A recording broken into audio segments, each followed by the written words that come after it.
it just shows like how versatile they are, like, and they're Yeah. just, their work ethic is crazy still to this day. Quick choice number one: Kendrick Lamar or Drake? Uh, if you have a song that you've uploaded and you have it ready to go more than a week in advance, so say today's the 17th, if you have a song that you upload today, make sure that for you 5 times Yeah, a no. day. So definitely don't do that. Just No. why don't you, like, in my opinion. First question is from Emil Music. How do you get in on Spotify playlists as an independent artist? Harry Sharon C. He asks if I make a demo and send it to a music producer and he releases it without my permission, what do I do? Welcome to another episode of Music Career Podcast. Today my guest is Larryohh. You get me? You get me. Yeah. With over 7 million streams on Spotify and his most played song, Elevated, he's really making a name for himself in the world of music. Welcome, Larryohh. Thanks, man. Thank you for having me.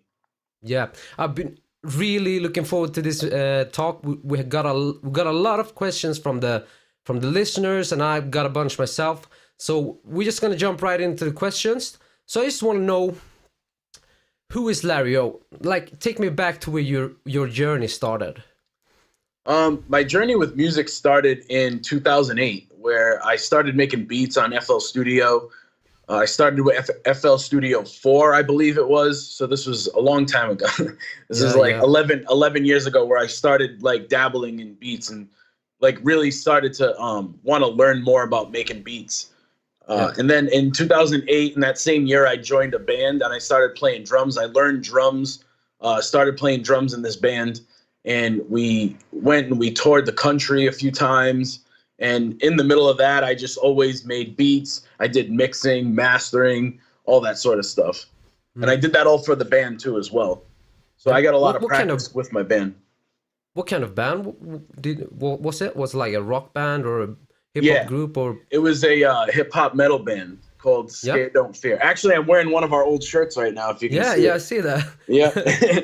Awesome. Yeah. So so what happened after that? You did some mixing and mastering for the band as well, but so what happened after that? So the band, was it that sorry. Yeah, so I was always doing other projects. I was always mixing people's work through that. I did that as a side hustle with the band, you know, in order to make money on the side for bills and whatnot. So I was doing that. And then when the band took a break a few years ago, I just went super hard with everything. And maybe in 2016 is what you mentioned with the song Elevated. I dropped a project with my boy Peter Piffin. We put out an EP together, like I think it was a 6 or 7 song EP. Yeah. And Elevated on that EP, Elevated just like took off and had success of its own online, really on YouTube. It started off on SoundCloud and then it spread to Spotify and YouTube. Awesome. Because I think a lot of producers, me included, we make a song and we feel like, yeah, you know what, this is gonna pop. But for a lot of people, you never get that, like, that boom, like when it just drops everywhere, it just spreads organically and stuff. Yeah. So what was your thoughts when you were going to drop this like EP? Did you think like, oh, we're gonna get like 1 million plays, or was it just a fun project? No, we didn't really think that at the beginning. We were just putting out a dope project. Peter Piffin got me into he's the rapper and the singer on the project. So he was listening to a lot of EDM at the time, and he was trying to get me on board with the EDM. I always had I always had a love for EDM, but I never really made it. I was always more like majority hip hop producer, but he was really pushing EDM on me. He was pushing it. And this was like 2016. So when we got this, we started working on this project, and, we really just were falling in love with it. We thought it was really, really dope. And I think that's the key, is to just love what you're doing and just make sure that you love the music. I think when you think something is going to be a huge hit, most of the time it isn't. you know, No. especially like when you're on the come up. It's hard to get it out there and get it noticed. But what we did was we had this EP, and we knew it was a great project. So we needed to get it in front of more listeners. And at that time, SoundCloud was really, really popping. So what I did was I searched on SoundCloud, and I would just search like bigger pages, medium-sized pages, and small pages that were all just bigger than our following. Yeah. And what I did was I just emailed maybe 100 or 200 like little labels on SoundCloud. Yeah. And a couple of them got back to me. The one of the people that got back to me was I believe the original name of the SoundCloud page was like Trap Bangers or something like that. Yeah. And he owned like a couple of different SoundCloud pages. And what he did was premiere the whole EP. And he had a network of his own. So it was like a little label, like signing the EP. Mm. And they took it and they got massive amounts of reposts because of the network that he had on SoundCloud. And it just like, it spiraled from there. So if you have like a little bit of a platform and the music is really good and it's really going to connect with people, it just needs a little bit of a push in the right direction. Yeah. You know, and somebody will pick it up. Yeah. Cause you said like, cause I know people that like, you know, I'm just gonna put it out there, you know, people gonna share it organically and stuff. But I mean, you've mailed 100, 200 people. Like that's hard work. That's like, you need to hustle if you. Exactly. Yeah. That's what it takes. Yeah. Yep. So after that, like viral hit, what happened to you then? Like, how did you react to that? Like later, like, did you feel like, yeah, like I made it, or how did you feel after that hit? We didn't really feel like we made it because, you know, I think anybody can get 1 million plays or 5 million. And like, I feel like anybody nowadays with the power of the internet can get that many plays and still not be like, oh, like A-list celebrity or famous or anything like that. And not like, you don't need that anyways. The goal is to really just try to make a living off of music. Like you don't have to be rich. You just want to do music for a living. Right. So like you just need, like for me, I just know I need the minimum to get by and as long as I'm doing music full time, I feel like I made it, you know? Yeah. So we're talking about gratitude. Like you're grateful for just being able to play or make music like every day instead of like, I'm gonna make it because, or I want to make it because I want the stuff. You don't want the stuff. You want to do what you love. Exactly. Like, yeah. And it's much easier if you have that passion and the drive, like to just do what you love. It's like, it's not like it almost takes away the feeling of like it's a job because you're just doing what you love. Yeah. Yeah.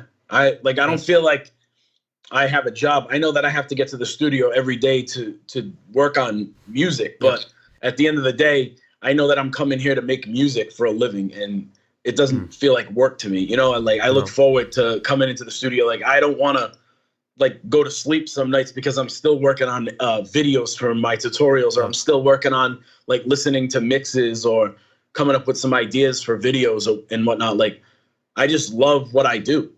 And if you can find something that you love to do and you can stomach doing for the rest of your life, you can find a way to become an expert at it or at least try to become an expert at it and make a living off of it. Yeah. So you talked about like you started off in a band. You did projects on the side. What do you do now? Like exactly how does an ordinary day for you look like today? So today, normally at this time on Tuesdays, I have my homie Lunchbag in the studio. We meet twice a week, but today he had an interview somewhere for a job, so he's not able to be here today. But normally my week goes, I book some sessions throughout the week, and I have like a few regulars throughout the week. Like I meet with Peter Piffin every Wednesday. I meet with Lunchbag every Tuesday and Wednesday. I wake up in the morning basically, and I'll have, well, let's go backwards a little bit. Every night when I go home after I leave the studio, I'll have a video that or a bunch of videos in my hard drive, in my Google Drive that I need to get done editing. I'll edit a video at night, and then when I wake up in the morning, I'll come to the studio, and then I'll finish editing that and do a voiceover. I'll drop my tutorial online on Instagram, and then I'll get to my mixing projects that I have, or if I have an in-studio session, we'll get in straight into the in-studio session. Yeah. And then throughout the day, I'll come up with some ideas for videos, for tutorials on Instagram. I'll screen record them and stash them. You know, it's become a nice daily routine now. It's yeah. I've gotten into a pretty like steady routine with it. So the thing you told me, like you have like a certain days booked for certain people. So is that something that you like? Is that something that just have happened for you, or do you just always try to be very organized with your sessions and with the things that you're doing? I wasn't always disorganized, but over the past maybe 6 months, I've gotten super strict with the times that I get here. So I know that every day it's the same thing, and it's just been more efficient for my days. Like, because I have a family and 2 kids too. So I have a wife and 2 kids at home. So it works out for everybody where I can get up normal working hours, because 6 months ago I was here till 4, 5 in the morning every day. And I was like all over the place with my time. But now in the past like 6 months or so, I've tightened that up. I get here in the morning as early as possible, and I stay like at least like 9, 10 hours every day, between 8 and 10 hours every day. And then when I go home, you know, it's family time. And then when everybody's in bed, I'm still up, I'm editing videos, I'm still working for another few hours, and then I go to bed, and then, you know, it starts all over again. Yeah. Because that's a thing that I've done a few videos, like just editing videos. It's like sort of a harmony in your soul. You just sit there and cut stuff and like put pieces, like putting a puzzle, like doing a puzzle, like so it's really become a habit, and I'm pretty addicted to it now as well. That's really funny. I want to jump over to another question that I have, and it's, what's your biggest inspiration at the moment in the music world? Who's your biggest inspiration? Who is? I don't know. There's a few. I mean, my biggest inspiration as a producer, I would have to say, is Timbaland, because I grew up in that era where he was on like every hit, you know, with Jay-Z and Aaliyah and Missy Elliott, and like that was when I was around in high school. Around that time I was in high school, and that's when I started like just paying attention to beats, like, and beats only, before I would even hear the lyrics. You know, I would just like kind of tune out the lyrics and the vocals and just study the beats. And he had a lot to do with that. Pharrell also had a lot to do with that, and still does to this day, because it just shows like how versatile they are. Like, and they're just their work ethic is crazy still to this day. They're still doing what they're doing.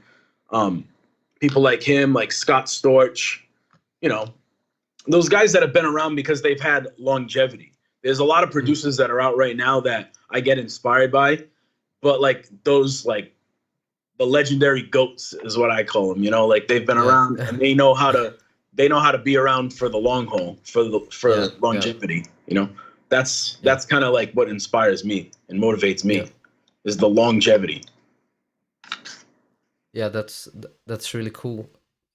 So you talked about Timbaland. Like, how did you start listening to Timbaland and those guys? Like, where did you find them, and what drove you to that kind of music? Like I was saying, back in high school, so there wasn't any Apple Music, there wasn't Spotify, there was barely YouTube at that time. You know, it was honestly, it was a lot of the like the illegal streaming back then. It was when Kazaa, I don't know if you remember Kaza or Kazaa, I can't remember how to pronounce it right, and LimeWire were like popping. And and on top of that, just going to the stores and buying CDs. You know, I did that a lot too. I would go to the stores, buy a lot of CDs. which that's that's a thing of the past kind of right Yeah. now. It's all streaming, but Yeah. back then we would just download a bunch of music and burn our own CDs, or go to the store when an album came out and bought the whole album. And you would find out through radio, you would hear somebody's single. So we would listen to just normal radio stations all the time and discover music like that. Yeah, because I grew up in the era of like in the middle, like when I was really young, there was like CDs and stuff, and then when I grew up, like when I was like 12, 13, 14, it all switched to like MP3 and you, as you said, LimeWire, and then finally Spotify and all the other streaming Well, sites. SoundCloud had a big play in it too. But you would discover like a lot of on SoundCloud. I feel like it was a lot of underground stuff. Like you would find a lot of underground stuff on SoundCloud, and then like you said, Spotify too. Right now, like as soon as I got my Spotify subscription, that was it. Like that's the best thing that's ever happened to music, in my opinion. Is Spotify.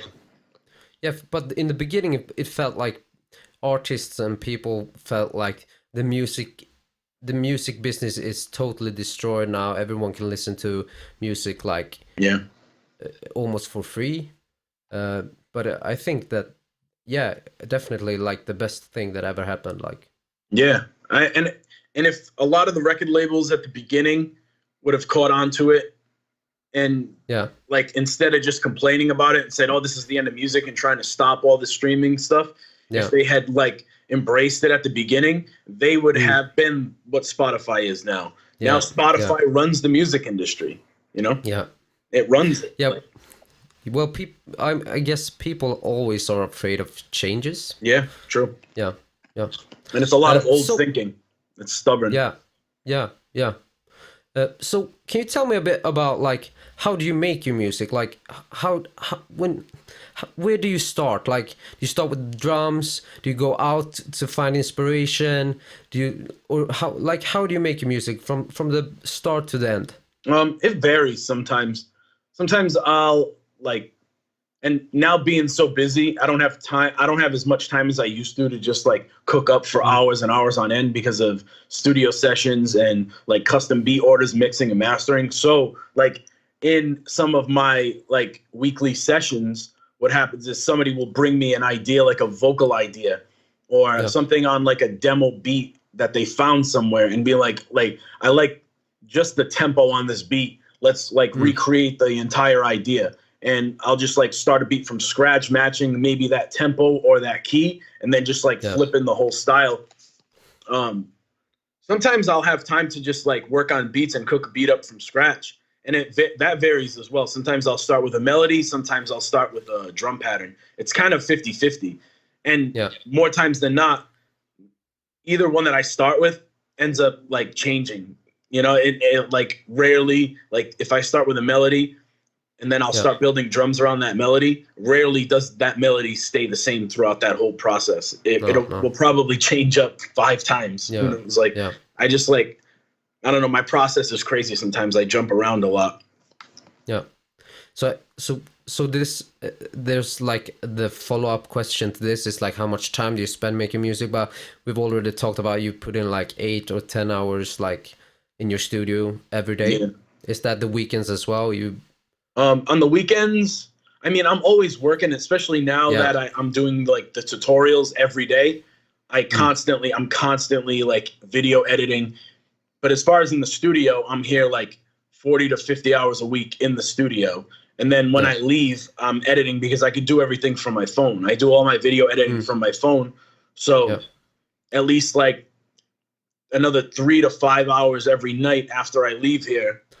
I work on videos as well. And then on the weekends, same thing, because like I was saying, I stash videos throughout the week. So that way on the weekend, I'm still working on videos. So you said that you're editing through your phone. Do you have like any tip, like any app that's like, you feel like this saved my life, this video editing app? Yeah. Video Leap. If you have an iPhone, it's, I believe it's for iPhone only. It's called Video Leap. It's by Enlighten, I think. All right. They had their app literally changed my life. Like I've been using it for the past maybe year and a half to 2 years. Yeah. Roughly, it could be around maybe a year and a half now. I've been doing all my video editing through Video Leap. I have Premiere on my desktop, but I don't even use it. Honestly, like I use strictly Video Leap on my phone. It's really like user friendly, and if you know how to use a phone, you can use it. It's so dope and it's so easy. Awesome. I think that's a really good thing, because I do all my video editing through like a Filmora 9. It's like what's it called in like Mac computers? They have like Final Cut or something. Yeah, Final Cut Pro, I think so. Yep. Yeah, something like that. It's like really cheap. It works, but if you can do it in your phone, like you don't have to swap files from your computer and stuff. Exactly. That's really effective. Yeah, all I have to do literally is screen record on my desktop, stash them to the side, drop them in my Google Drive, and then anytime I want to hop in and start editing a video, I just pull it from Google Drive. And the way Video Leap works is you can pull it. You can either pull it right into through Google Drive, like you can send it from Google Drive to there, or you can download it into your phone and pull it in that way. There's a couple different ways you can do it. Super. Yeah, that's awesome. So, like, give me one piece of studio equipment you can't live without. Except your computer, of course, but like one piece of equipment. I would say my studio monitors, honestly, because I hate using headphones, like to make beats and stuff. Like, I don't know, I've never gotten used to just like headphone like creation. I can reference mixes on headphones a lot. Yeah, because sometimes I'll listen to music on my headphones, my iPhone headphones. So like I'll reference mixes like that, but I like need my studio monitors. Need them. I've always had a pair in the studio or wherever I was, so like I'm spoiled when it comes to that. Like I have to have those. I could do without a MIDI controller. I could do without dual monitors. I could have a crappy little laptop. It doesn't matter, but I need I need some studio monitors to feel the music, you know? Yeah. I really get you. Like I can't use any studio monitors yet because let me show you. I'm sitting in a small wardrobe. Yeah.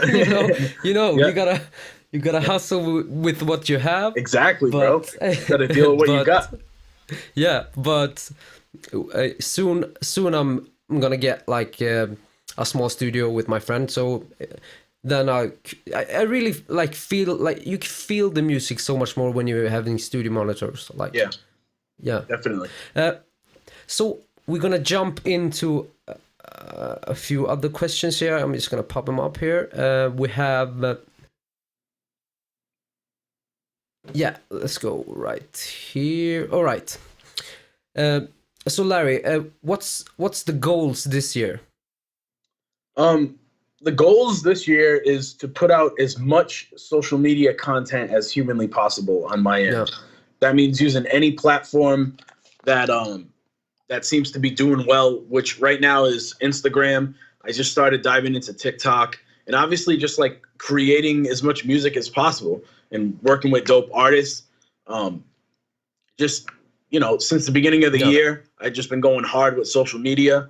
So the goal is to really just put out as much content as humanly possible this year. Yeah. Just document as much as I can. Like not do any like too much extra work, because that's the goal too, is to try to do the content that you're putting out. Try not to go and like create brand new content. Just like document what you do already and make content out of that. So with the tutorials, I'm already editing music. I'm already mixing people's projects. All I have to do is just hit record and like work on the videos. It doesn't take too much extra time, too much extra work. I don't have to go so far out of my way to do it. So that's the goal, is really content. So you talked a bit about TikTok. Yep. So you started TikTok recently. So what what kind of tip would you give to a producer that wants to try a new platform like TikTok? What tip or advice would you give him?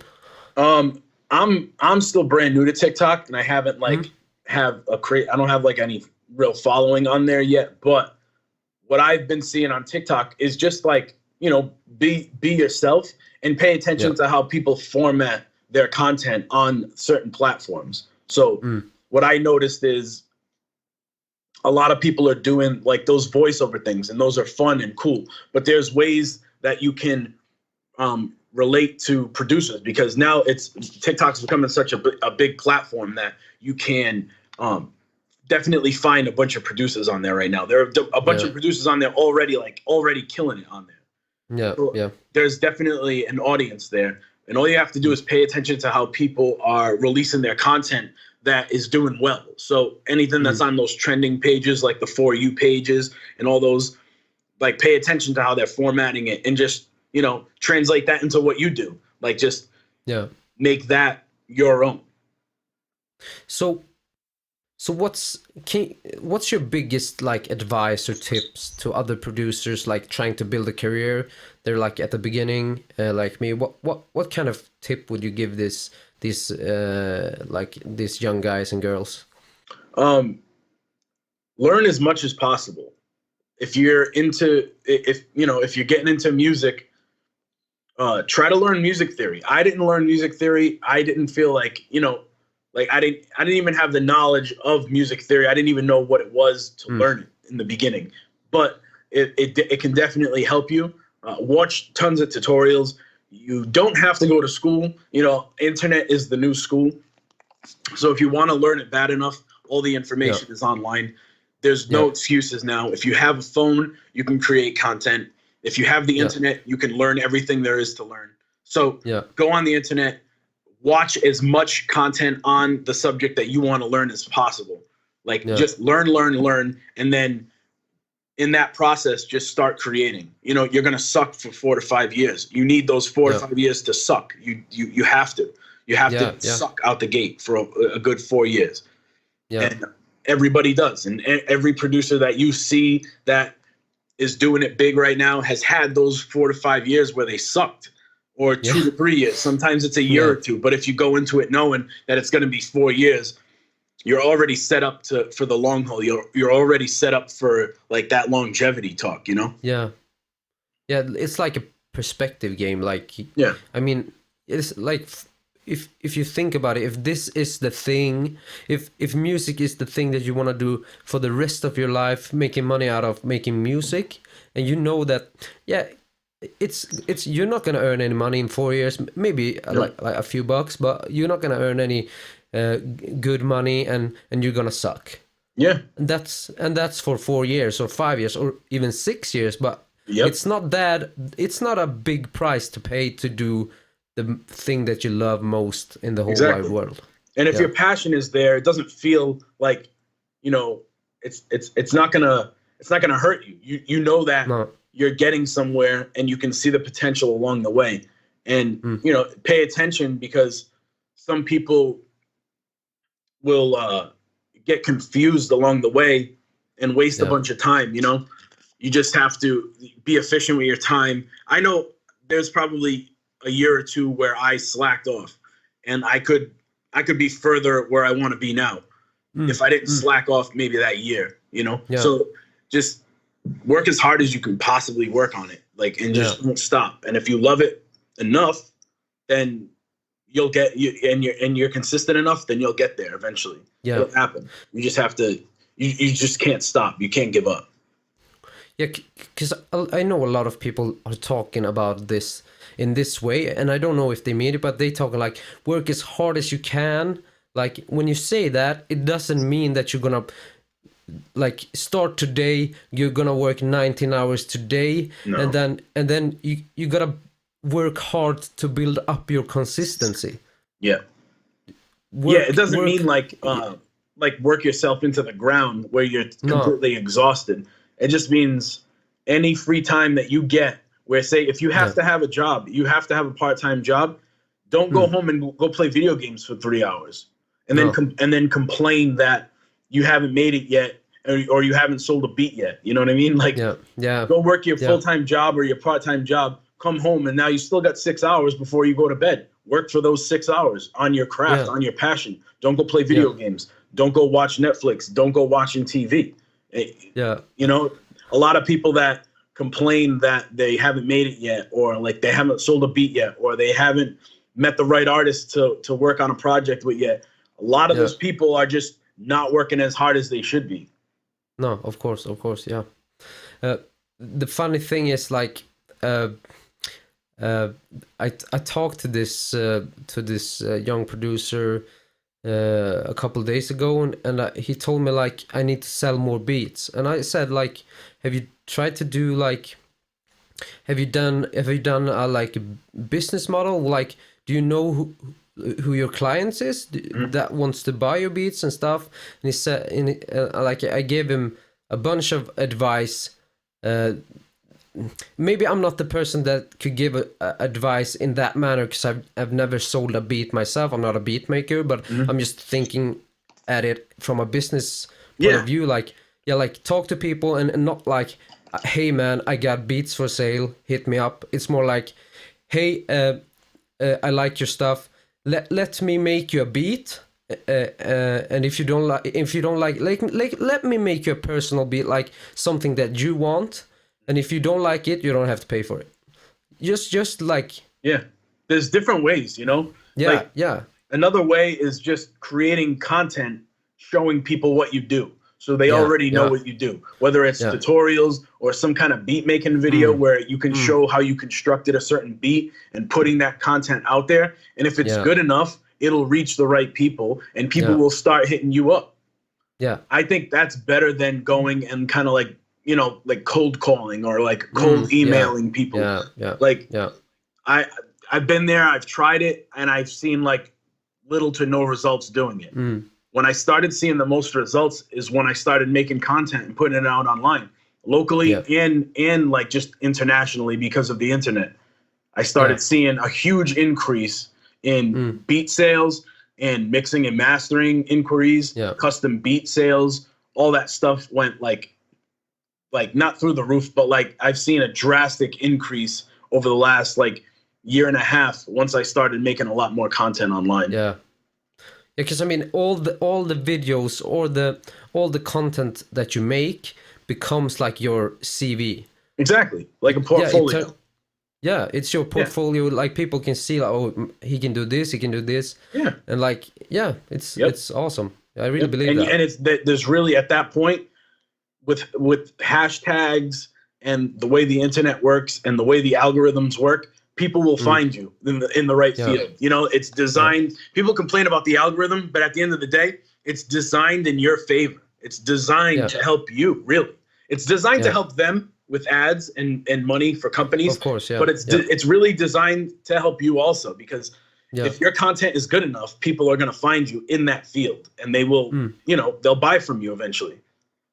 And it doesn't matter, like, if you make it's like you make one video and you know this is like the best video ever. You feel like this is the best video ever I've ever seen on Instagram. But it doesn't matter if you put up one video as well, because I mean, what you have to do it every day, or like have a flow. Have a flow to always putting stuff out there so people can see you. And making sure that it's good. You know, if you can get it. It took me a while to get into dropping a video every day. It took me like a couple of months to do that.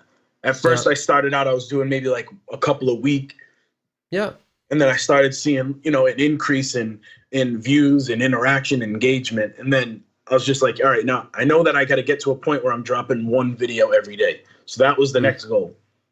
Now, and I've been doing that. Now the next goal is to try to drop 2 pieces of content every day.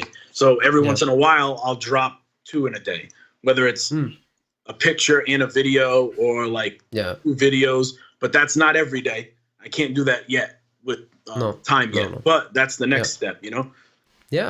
Always progressing, always trying to be better. And it doesn't matter, like, and because I can feel people can feel sometimes like, oh, my videos aren't good enough yet, so I'm not gonna put anything out. I need to learn how to edit first and stuff. Just put something out there today and you will become better. Because the thing with me in the past, I've always been there. I have to be good. I have to be good before I start things. But if you think like that, you can always become better. Yeah. So you will never feel good enough. So start putting something out there today, and you will see, like, in a year or 2 or 3, that every day you will get better. Exactly. Yep. Yeah. Yeah, because you start to talk yourself out of things. Yeah. You know, like, oh, I'm not good. Like, when I started doing the tutorials, I know that I'm not the best at FL Studio. I know for a fact there's thousands of people that are probably better than I am with making beats, engineering, and FL Studio skills. I know that, but I know that I know a decent amount about it, so I can offer what I know to other people. You know, and if at the beginning I could have just been like, oh man, I know there's way more people that know FL Studio better than me. There's definitely more producers that are better than me. Like, oh, I'm not gonna do it. I could have easily talked myself out of it. But you just gotta, you gotta squash those little voices and just do it. We just gotta do it. Yeah. So, like, we talked a bit about, like, maybe you should start learning some, like, music theory in the beginning. You said that you haven't done that, like, when you started, but what would you say is your, like, biggest failure in the music business? What do you feel like, oh man, this was a big fail or a big mistake that I did from the beginning? I don't think anything that I've done was a big mistake, because I've learned like, things have definitely, like, failed that I've tried, but I don't look at them like, oh man, that was a big waste of time. Anything that I've done, even if it was something that I failed on, it was a learning process. I pulled a lot of knowledge from every situation that I've been in, and everything that I've tried to do in this career. So I don't look at anything as a complete failure, because even the things that you quote failed at, you learned a lot from. So did you really fail? I don't think you ever failed. If you learned one lesson from something that you quote failed at, then you didn't really fail. No. You know what I'm saying? That little event, endeavor might have not turned out like you wanted it to turn out, but you didn't fail. You learned a lot from it. You learned to not do that again, because if you do that again, then you're failing, because you're not learning from your mistakes. Yeah. It's a funny thing, because, like, almost everyone that I've interviewed yet so far, we talked about failures, but no one who's started something and become somewhat successful, they when I talk about failures, they say, like, you know what? Yeah, maybe the one thing was a fail, but I've learned something. Everyone says this, like this. I think it's just the mentality. Mindset. Yeah. It's the mentality, because it's a negative mindset if you go into it thinking, damn, like, oh, I failed at that. Like, what am I going to do now? Like, oh, I'm done. It's a mindset thing. So if you train yourself to, like, love the failures, because from certain failures, like, you're going to gain some sort of knowledge out of them. So you're gaining even in things that don't really turn out the way you wanted them to turn out. Yeah. You're always learning. You're always, like, what sucks is when you go and you make those same mistakes over and over again. That's what sucks. And you should learn right away from certain things. And sometimes it's hard to tell what the reason was for that quote failure. But if you know, like, there's a pattern forming, put a stop to it, so that mistake doesn't happen again. You'll never make that mistake again. Yeah, for sure. Like, really, like, get into that mentality to just, like, sure, I failed. What can I learn from this? What can I do next time? Like, I really believe that. So I have, like, I'm gonna give you a few quick choices now. Yeah. So you just speak from your heart. Quick choice number 1: Kendrick Lamar or Drake? I don't know. There's different things. I'll say Drake. Yeah. Okay. Are we doing any explanations why, or just one quick answer? Yeah. We're coming to them we talk about it a bit in the end, But just now, just like quick. So let's do it again. Right. Like Kendrick Lamar or Drake? Drake. Yeah. Piano or guitar? Piano. Sony or Universal? Universal. Justin Bieber or Billie Eilish? Sorry, Justin Bieber or Billie Eilish? Billie Eilish. Yeah. Making money or making music? Music. Yeah. Okay. Let's start with Kendrick Lamar or Drake. Like, what do you feel about that one? I think Drake. All right, Kendrick Lamar is definitely a better rapper than Drake is, right? But that's not why I chose Drake. I chose Drake because he just has hit after hit, and he's constantly in the news. He's constantly making records, constantly breaking records, constantly in the media. He's, he's worldwide. He's an A-list. Yep. He's a household name. Kendrick Lamar is definitely one of the best rappers alive. Definitely a better lyrical rapper than Drake is, but that's why I chose Drake. Not because he's a better rapper. No. I get you. I get you. So piano or guitar? You said piano. Yeah, piano. I think I don't know. You could just you can create way different emotions with a piano than you can a guitar, in my opinion. Yeah. You can create a lot of different emotions with a guitar, but I think with a piano, it's you can create a little bit more emotion and different vibes with a piano. Yeah. And I feel like you can put as well. Yeah, you said like different vibes and stuff, but you can put a piano in like whatever genre. Like you can play death metal, and you can put a piano in there, and it will sound nice. Yep. I mean, don't get me wrong. I love guitar, but I think guitar sometimes is a little bit more harsh, and it's called for. It's not always called for. No. In every genre, but you can put piano in every genre, like you said. Yeah. You can always find a way. So Justin Bieber or Billie Eilish? Is it Eilish? What would you say? How do you say that? I think it's Eilish. Eilish, okay. Yeah, Justin Eilish. Bieber, Eilish. You said Billie Eilish, yeah? Yeah, I just like her music more. Yeah. I think she's getting set up to be around for a really long time. Like she's young. She's super young, just like Justin Bieber was. But I mean, and Justin Bieber's still a huge name to this day. So I guess it's just a preference and music thing for me. Yeah. I like Billie Eilish's music. I think it's super original. Yeah. So making money or making music, that one was pretty easy for you? Yeah, that one's simple. Making music. Yeah. I've made music for I've made music for 10 years without making a dime off of it, so that's what people think.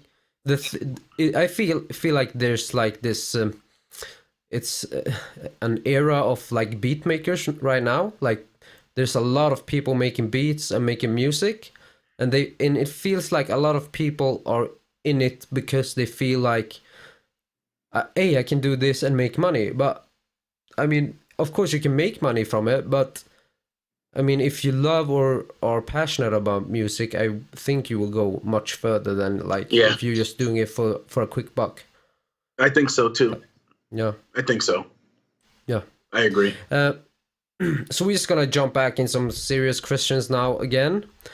So I just want to ask you, like, what's your biggest struggle at the moment? Time. I wish I had more time. I have so much that I want to do. Yeah. And it just feels like I'm cracking away at it. I'm working on it, but the goal is to just like create more time to work on more music and more content. So that's my biggest struggle right now. So how do you feel like? Do you feel like there's something that you want to like do more efficient, or is it like you just need more time to like? I think what I have to do is alter my schedule a little bit more. I think I have to get up even earlier. I think I have to get up. I think I have to get up earlier and get to the studio earlier. To be honest. How many hours do you sleep? 6 to 8. 6 to 8. Yeah.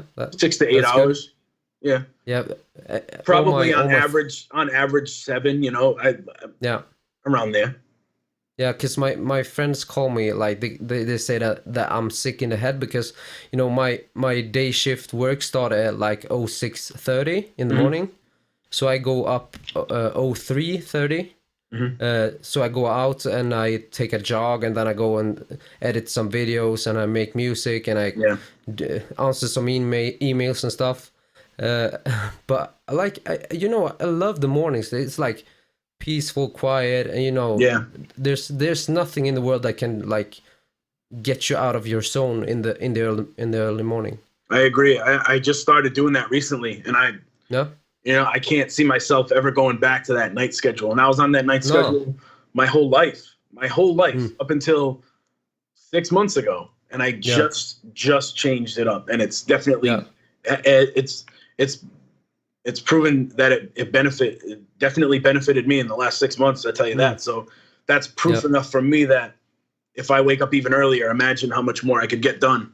Yeah, yeah. Because I mean, I've been talking to a lot of people, and they say like, I work like hard every night, but I'm like, try to switch that up. Like, try early mornings instead. I mean, you're Yeah, fresh in the morning. Like, you get a good start in your day, and like, yeah. yeah, I love the mornings. Uh, so we talked about your struggle. Like, do you have any last like tip, like advice that you wanna give before we go into the Q&A? Um, I'd say just as far as like work ethic, your work ethic needs to outdo your talent. Like you could have the talent, but you need that work ethic. You need the consistency. Yeah. That's what separates, you know, the people who do it and the people who don't is the work Yeah. ethic. And that, I think that's the thing with everything. It's not Yeah. like music only. It's not It's even like just music. It doesn't matter what no, it is. Whatever no. you want to do, Yeah, your work ethic has to be on 1,000 at all yeah, yeah, times. yeah, Like you have to yeah. constantly be thinking about it, constantly. It has to be in the front of your mind every day. Yeah, for sure, for sure. Yeah. I'm gonna okay. So we're gonna jump into the listeners' questions. Mhm. So the first question is from Emil Music. How do you get in on Spotify playlists as an independent artist? A couple different ways. The first one is a slightly new way in the last maybe year or so that Spotify introduced.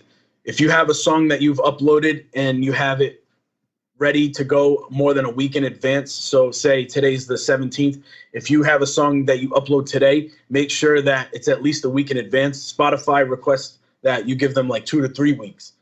Yeah, In a couple of days after you upload it to DistroKid or TuneCore or whatever you use, you'll get an email saying that from Spotify saying that it's ready to go. And then you can go in the artist app and submit it to their editorial playlists. And if they like it, if they even listen to it, which it's hard for them to listen to, but if they do, and a lot of times they do, I see it all the time. Like independent artists are getting on these big editorial playlists, yeah, and that's huge for growth. Huge for yeah, growth. So that's one way. The second way is the really hard way, is the grind.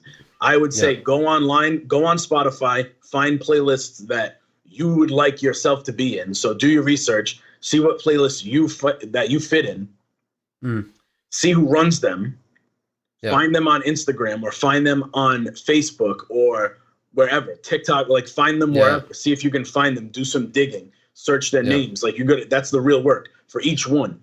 And email them and hit them up and say, hey, I would love to submit some music to your playlist. I think it would fit great.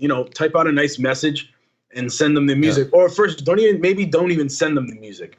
Just ask them if it's okay if you send them music. Reach out. Just reach out. Don't be pushy. Form a nice, polite email, professional, and hit them up. And do that.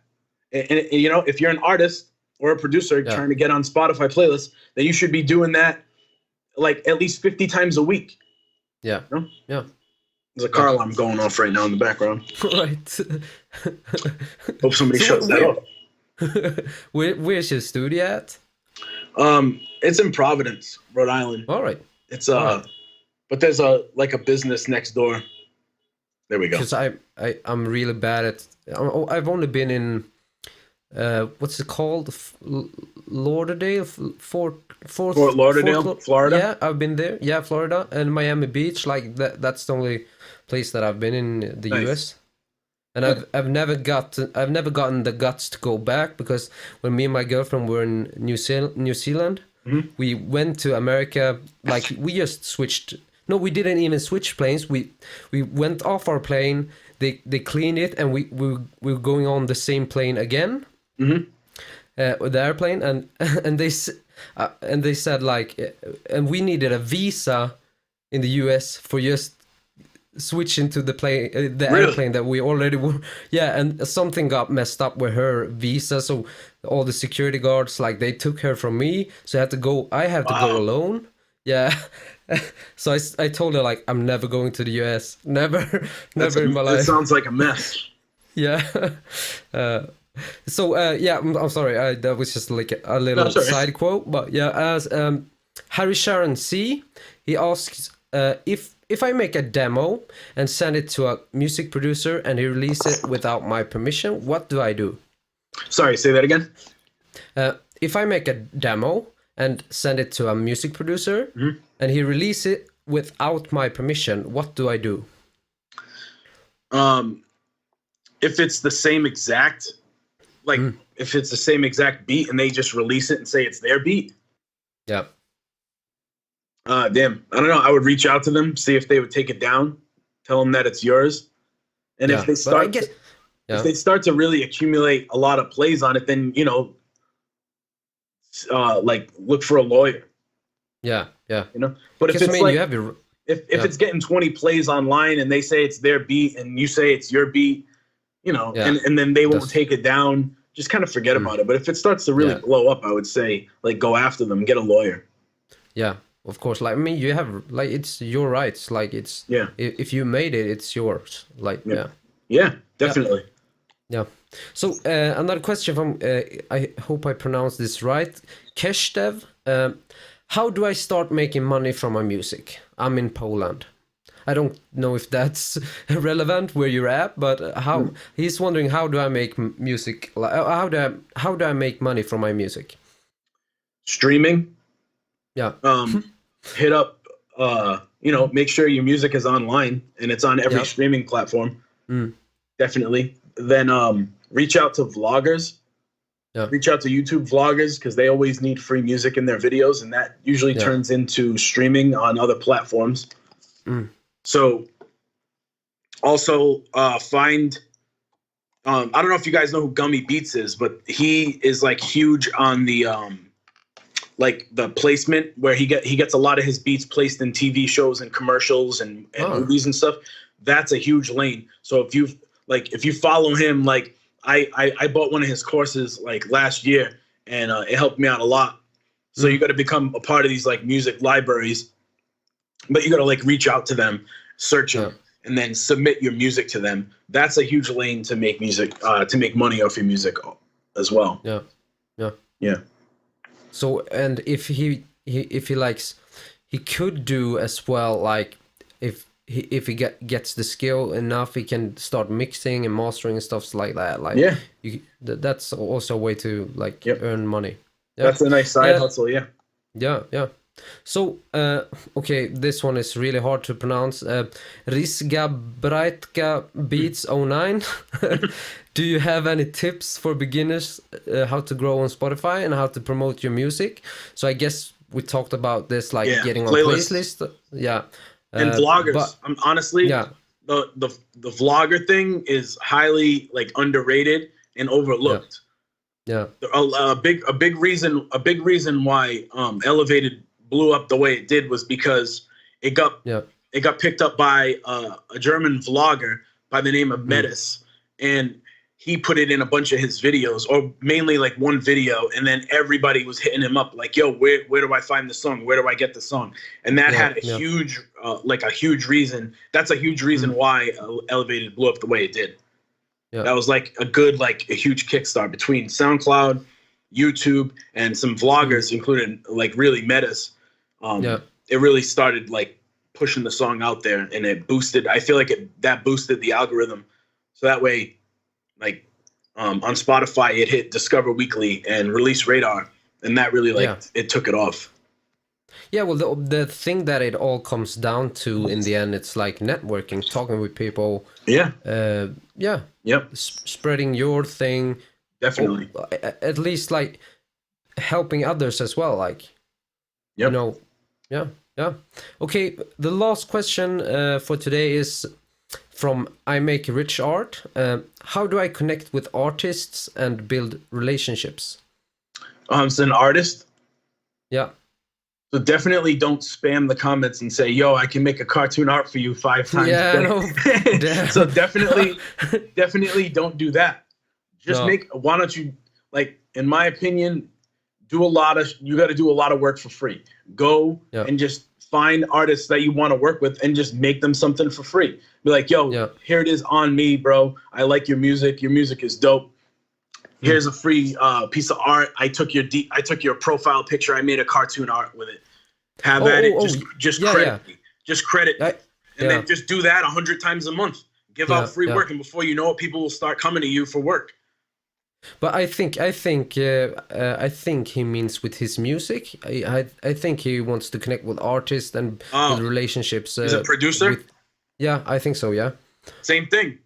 Yeah. Go make free beats for people. Send people a bunch of free beats. Don't say, "Hey, buy my beat, buy my beat." Nobody knows you. They're not gonna buy your beats. No. If nobody knows you, like if for somebody to buy a beat, they have to either come across it organically, say BeatStars, and really fall in love with the beat. And even then, they might not buy the beat, or they have to really know you and know your like your character and know you as a person, and they buy into you before they even buy into any of your beats, any of your music. So, give a bunch of shit away for free. Yeah, I don't know if I can swear, but sorry. Yeah, but that's the thing. Like, if I get it all the time, and you as well. Like when someone writes to you in DM or whatever, like your bullshit radar is off. Like you have like these antennas on your head, like bullshit radar is on. Yes. So if they get a message, like if you can feel that it's copy paste, if you can feel like I delete it in 2 seconds. I delete them right away. Yeah. They're gone. Because you have the same radar. Yeah, you had the same radar. I believe so. When you saw my message, when I DM'd you, like, hey man, like you really like every message that I write to people, I do it like on the spot, from my heart. Yeah, that's how you should. Yeah, because I get a lot of DMs, and I saw yours, and yours came in as a request, just like everybody else's did, and I could tell right off the bat that it wasn't like a fake copy and pasted generic email. Like I knew that you at least like looked at my page and you knew my name and you knew a little bit about me right away. That's all you have to do. All you have to do is just like make it feel human for people. Yeah. Be like, hey man, I love your music. I would love to make a beat for you. I actually have 2 beats that would fit your style. Let me send them to you. What's your email? Yeah. Who's gonna say no to that? I don't know. And then in a month from now, they're like, yo, I need more beats. I'll pay you for beats now. Or how much for beats, because I'm hitting you up now. Yeah, exactly. You're gonna reverse it, like exactly. You can't go into it looking for a sale right away when nobody knows you. No. Well, that was actually all the questions for today, and I'm really honored that you were on the show, and I'm really thankful. It was a pleasure talking to you, man. Pleasure's all here, man. I appreciate you having me. Thank you so much. Thank you so much. See you next time. Yes, sir. Bye. Bye, bro.